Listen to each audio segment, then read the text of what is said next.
Ana Dumas por Ana Dumas, já sim. Ana Dumas AK Miss Blackup, né? Que é o nome que eu me dou quando eu tô empurrando. Ela, na verdade, antecede até o carrinho multimídia.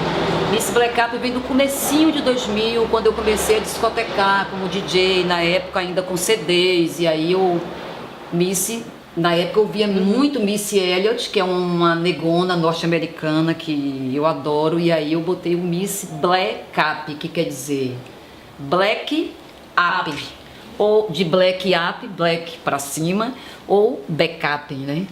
De fazer backup. Como é a sua relação com a filosofia? Como foi ser bacharel e não se considerar filósofa? Eu fazia uma matéria chamada metodologia científica, né? E você tinha que começar a estudar como fazer a sua monografia, que o bacharelado exige, né? Que é diferente de licenciatura. E aí o professor falou que tinha que escolher um tema dentro de um autor. E eu já estava com essa ideia do Brau, da Bolsa das Ideias, né? Que na Bolsa das Ideias eu já naquela época, final dos anos 90, já pensava o século XXI, a configuração dele, a partir da cena cultural popular de Salvador, já fazia esses links. Eu queria falar disso, porque para mim era filosófico e contemporâneo, entendeu? Sim. Não pode, tem que ser um tema dentro de um autor, tipo a política em Aristóteles, o existencialismo em Sartre. Aí eu falei que isso eu não queria fazer, porque eu queria falar do tempo que eu vivia, como os filósofos que eles queriam que eu falasse do tema deles fizeram quando foram vivos, entendeu? Eles foram contemporâneos do tempo deles, né? Porra, o mundo está pulsando e a gente aqui lendo Hegel, né? E vamos trazer Hegel para essas coisas que estão acontecendo lá fora. Foi quando, mais ou menos nesse período, eu me bati com o site Adeus Século XX, que quando eu bati o olho nesse site, tinha lá um boxezinho assim no canto do site que dizia sugiro que se considere a profissão do IJ, ou ideias jockey. Aí ele diz, né, que assim como o DJ mixa sons e o VJ mixa imagens, o IJ ele mixa conceitos, pensamentos. Aí quando eu li, eu entrei em estado de choque, sabe aquela coisa, uma epifania mesmo, né? E aquela história, né, de que o DJ precisa de uma mesa, o VJ também, então o IJ também, né? Que mesa seria essa? E aquilo que eu digo, estando eu em Salvador, não poderia ser outra mesa a não ser um carrinho multimídia totalmente inspirado nos carrinhos de café de Salvador, nos trios elétricos. Aí eu comecei a pensar, já juntar com a coisa da filosofia. Bom, ao invés de só tocar música, eu também posso falar, jogar fragmentos de discursos, música, ao invés de trabalhar com texto, por exemplo, como era em filosofia, como são os textos, né? Isso não é uma crítica, isso é só uma constatação. São textos que tem começo, meio e fim, né? Ele é linear.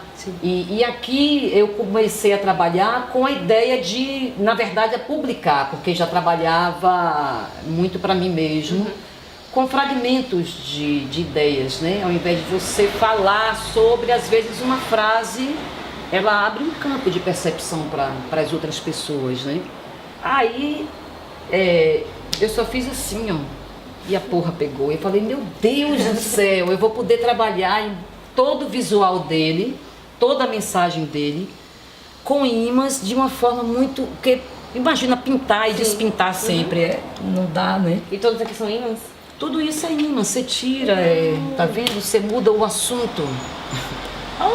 Você muda o assunto a depender do que você vai fazer, entendeu? Aí eu me lembro das discussões que já teve sobre como você atua na rua, por exemplo. Sabe, qual é o lugar do carrinho na rua, como você se coloca como artista na rua, como você lida com a seção que insiste em fazer, que você sempre discute do arte de rua, arte na rua, esse contato direto com... Porque, na verdade, assim, quando eu digo que eu não faço arte de rua, e sim arte na rua, há uma diferença. Não é negando a rua, muito pelo contrário, porque ela é o que me alimenta.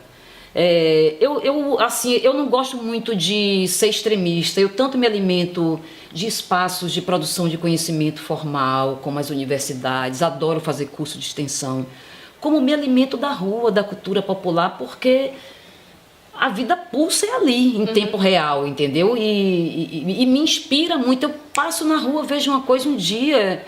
Eu estava passando na ladeira da praça, fui ver, acho que o carrinho com Paulo.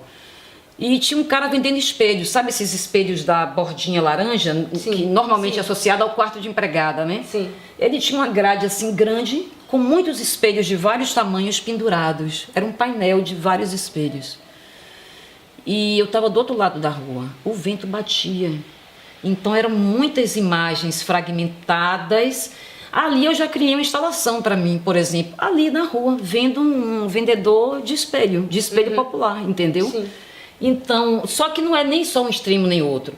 Mas eu acho que é isso muito. Ninguém fala, Fernanda Montenegro é uma artista de teatro, ou é uma artista. Ela é uma artista, ela é uma atriz, né? Então, por que a gente está sempre artista de rua? Não. Eu acho que o carrinho, sim, ele é um dispositivo de rua. Às vezes que eu já tentei usá-lo em espaços fechados, onde ele sequer pode se locomover, fica mais ali como uma radiola. É inacreditável, assim, ele quebra. É outra onda. Ele parece que o miserável tem vida, entendeu? Sim. E quebra, não funciona, tipo, aqui não é pra mim, não quero estar. Isso já aconteceu. Já passei muito sufoco, assim, tipo, em evento de casa fechada. Você tá falando dele quebrar mesmo, quebrar fisicamente, tipo, dar um defeito do nada. Tipo, essa história é meio temperamental. É meio louco, assim, eu tava numa casa, no Horto Florestal, tocando na beira de uma piscina, num Réveillon, e ele quebrou. Ele quebrou, o som não saía, a gente trocou bateria carregada, mexeu... E nada, até que uma pessoa falou assim, Ana, tira ele daqui, bota do lado de cá, muda a energia um pouco. Mudei e funcionou.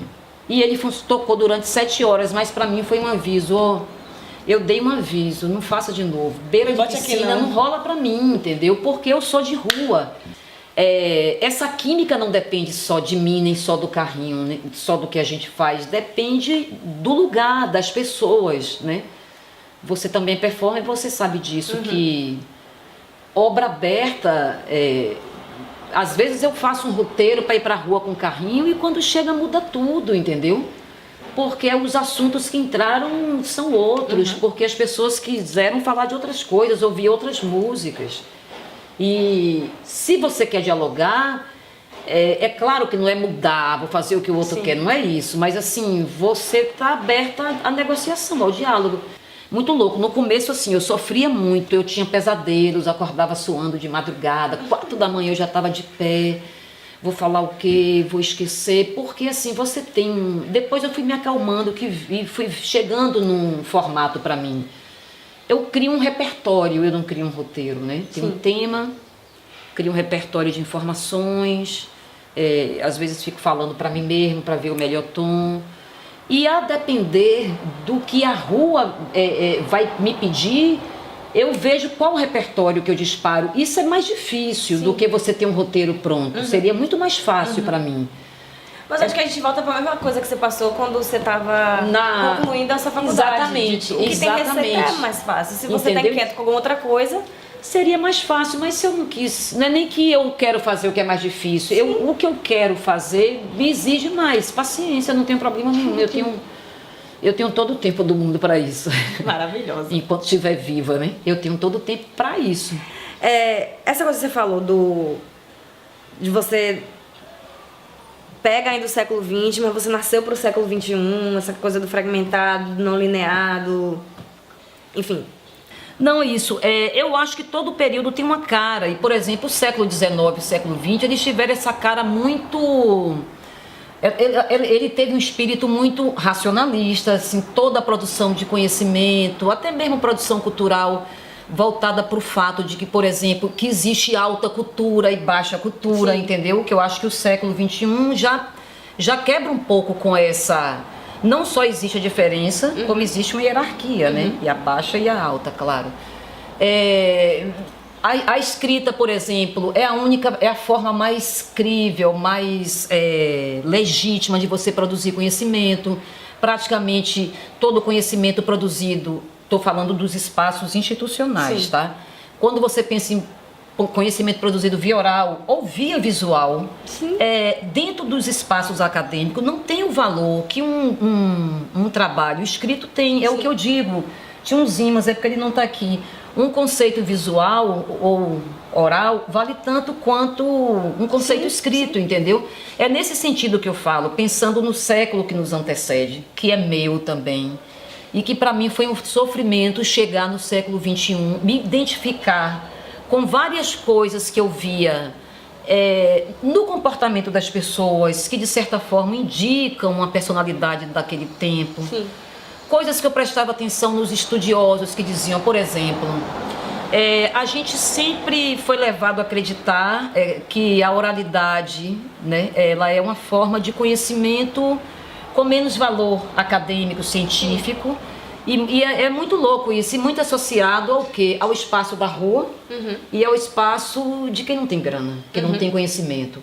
A escrita é associada a quem? Né? Aos espaços fechados, mais nobres, as pessoas mais instruídas, coincidentemente mais ricas.